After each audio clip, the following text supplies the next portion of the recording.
السلام علیکم ورحمۃ اللہ وبرکاتہ۔ قاضی ایاز رحمۃ اللہ علیہ ذہانت اور زیرکی میں ضرب المثل ہیں۔ ان کے ذہانت کے بہت سے واقعات مشہور ہیں۔ ایک مرتبہ ایک شخص نے آ کر ان سے کہا کہ میں نے کچھ مال فلاں کے پاس امانت رکھوایا تھا، اب مانگتا ہوں تو مکر جاتا ہے۔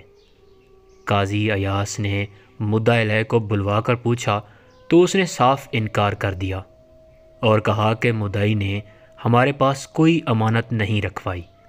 اب قاضی صاحب نے مدعی سے کہا، تم نے یہ مال کس جگہ سپرد کیا تھا؟ جنگل میں ایک جگہ۔ مدعی نے کہا، اس جگہ کی کوئی علامت ہے؟ قاضی صاحب نے پوچھا۔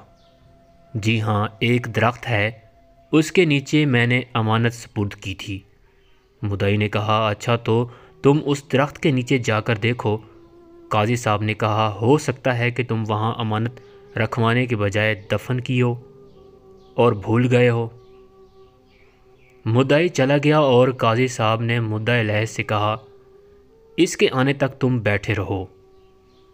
اس کے بعد قاضی صاحب دوسرے مقدمات کے فیصلوں میں مصروف ہو گئے۔ پھر تھوڑی دیر کے بعد اچانک اسی مدعا علیہ سے پوچھا، کیا خیال ہے وہ شخص اس درخت کے پاس پہنچ گیا ہوگا؟ نہیں، ابھی نہیں، مدعا علیہ نے بے ساختہ کہا۔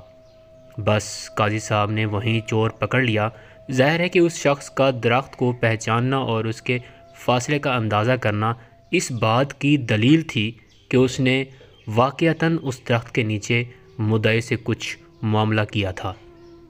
اس کی خیانت کا راز فاش ہو گیا اور پھر اسے جرم کا اقرار کرتے ہی بن پڑی۔